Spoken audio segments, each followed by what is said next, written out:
standing here with the mic, you understand my expectations, so I thank you for your patience as we were getting everything ready. Again, we have the honor and the privilege of having Dr. Griffin, so let's give a round of applause for Dr. Griffin.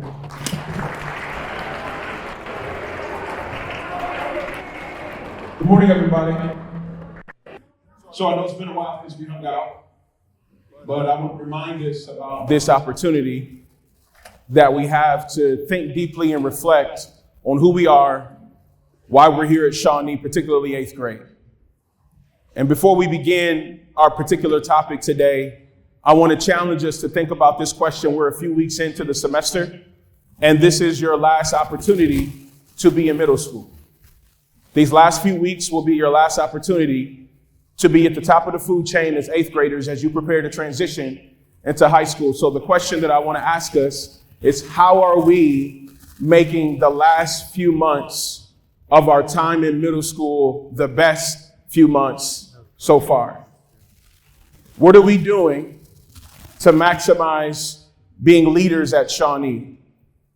What are we doing to position ourselves to be successful at the end of this year, and that momentum builds into wherever you go next year, Northrop, Southside, wherever?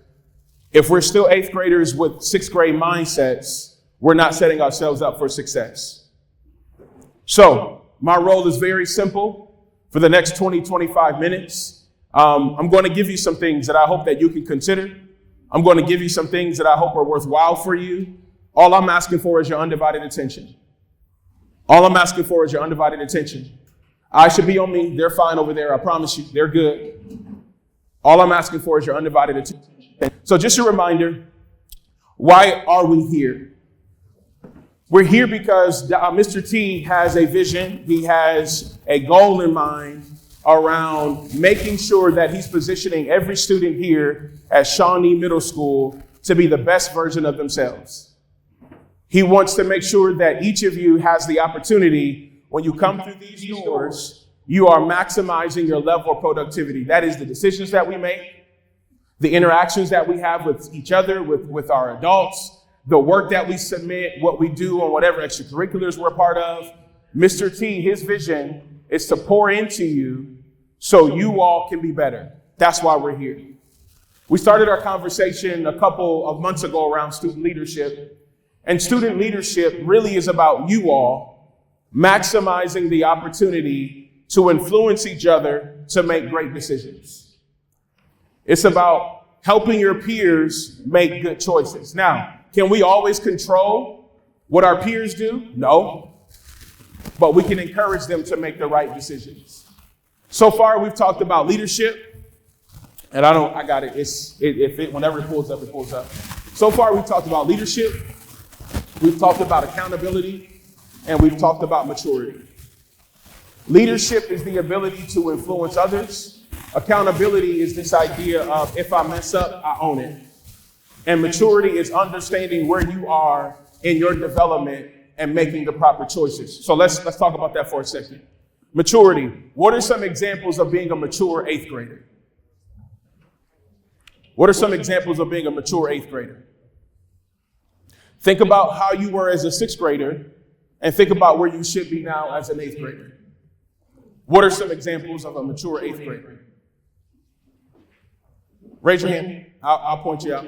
Don't be shy.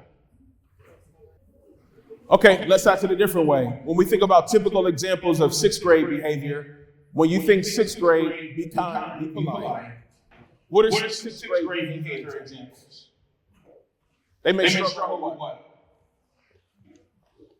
Yeah, go ahead. Paying attention. Thank you. What else might 6th graders struggle with? Yeah. Raise your hand. That's up. From the elementary setting, it may not be as organized. We'll take one more. Yeah. You said what now?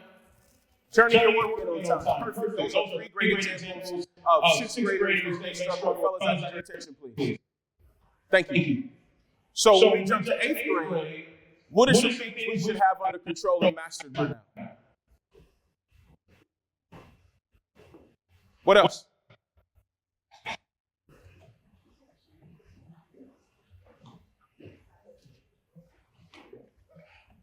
I'll give you an example. Turning our work in on time. We shouldn't be crying about when the teacher redirects. Sixth graders cry.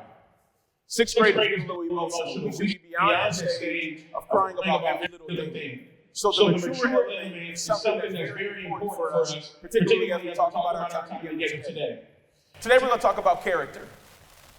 Character really is a combination of qualities and attributes that make a person who they are. And I know we don't have the screen, but I'm asking you to give me your attention. Before there was technology, there was a person with a microphone, and those individuals gave their attention. So I'm just going to ask you to give me your attention. I got it here, so I just need you to walk with me. Character is the attributes, the traits that an individual has. So, character, you can be honest or you can be dishonest. You can be reliable, you can be unreliable. You can be responsible or you can be irresponsible. You can be a hard worker, you can be lazy. All of these are examples that make up a person's character. So what are some other examples that come to your mind when you think about character attributes? Just shout them out. You said what now? You good? Okay. What are some other examples of character attributes? Yes. Loud and proud for me. Courage? Yeah. So if I'm courageous, that's a character attribute. If I'm not courageous, that means I'm afraid or I'm fearful. We'll take one more. Yeah. You said what now? Attentive. That's an attribute. Focus. Laser focus. The opposite of being attentive or laser focused is I'm distracted.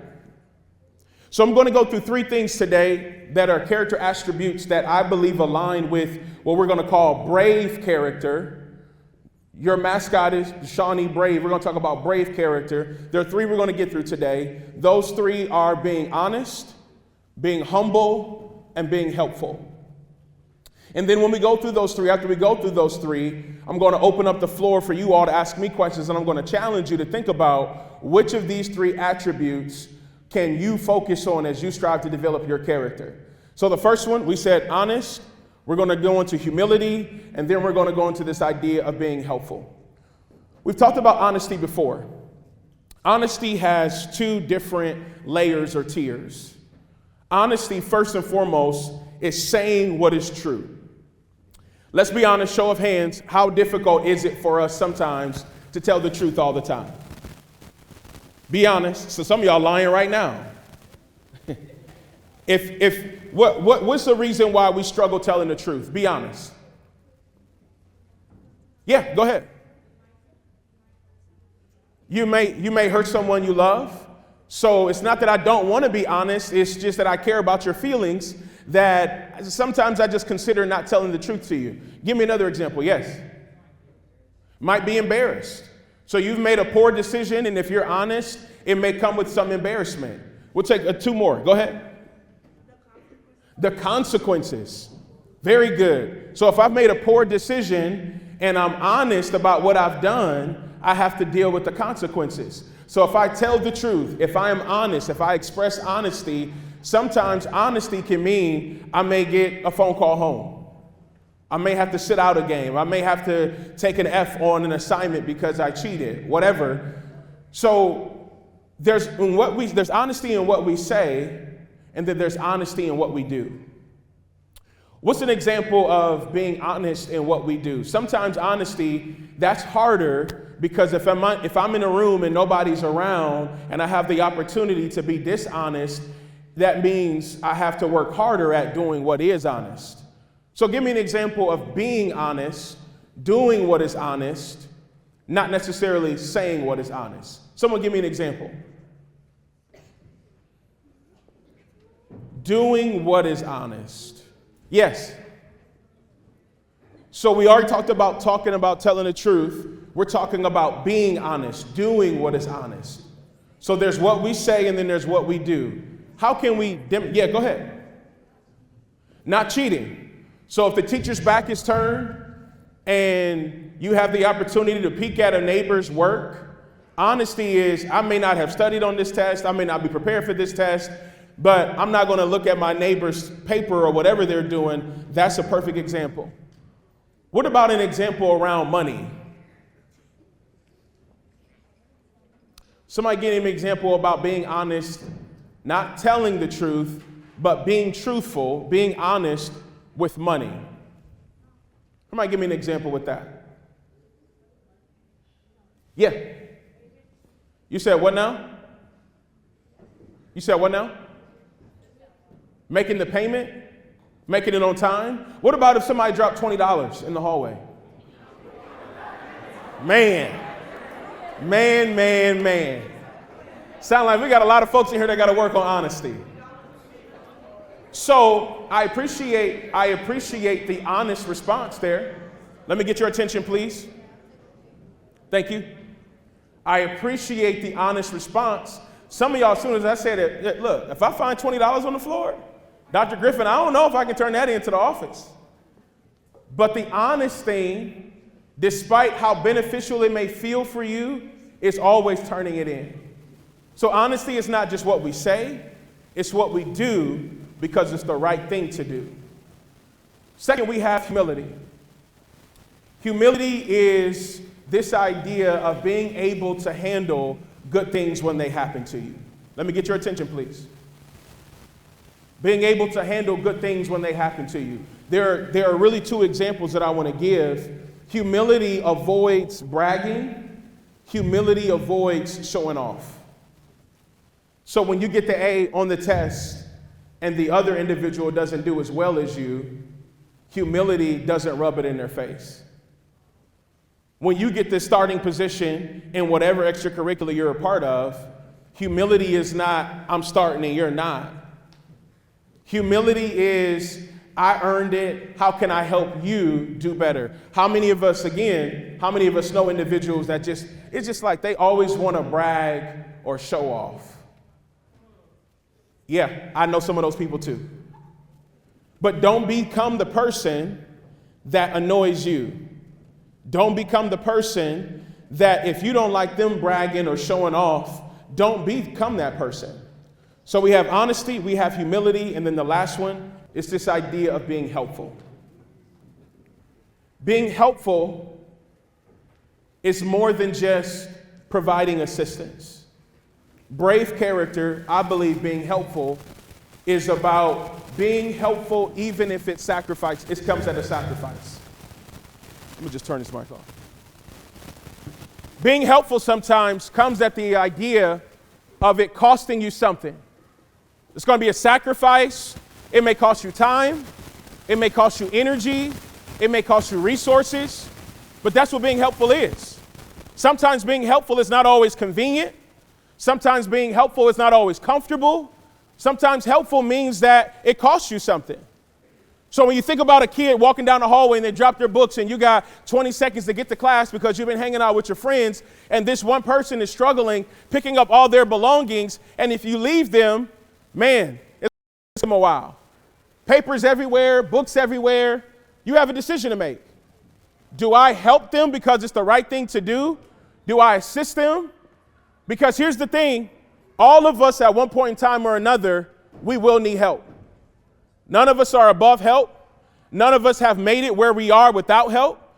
So one of the things that I live by is if I can deposit something to someone else that's helpful, because I did right by them, I can expect from the world, from the universe, that someone will look out for me. So when we consider those three attributes, honesty, humility, and being helpful, and I know I don't have questions and stuff on the screen like we usually do, but it's fine. So of those three, honesty, humility, and being helpful, where can we start today? You don't blame anybody. Don't blame your friends. Don't blame your teachers. Don't blame your parents. Don't blame your siblings. This is all about you and you wanting to get better and become a better person. So where can you start today? Which of these three attributes, as you develop character, can you focus on starting today? I want 3 people to share out, please. Yes. Honesty. Was it telling the truth or doing what is truthful? Which one? Both? Thank you for your honesty. We'll do 2 more. Yes, sir. I can't hear you. You got it? I can't hear you, man. So kind of being helpful. Very good. And not just, I'm going to challenge you. Do I have your attention? I need you to focus on what I'm about to say. Not just being helpful to people that we cool with, being helpful to people that we may not know. We'll take 1 more and then I'll open it up for questions. You said over here? Yeah, go ahead. So just being responsible in general. When you're responsible, all of these 3 will inevitably, you can check them. Any questions or thoughts for me? All right, there we go. Thank y'all.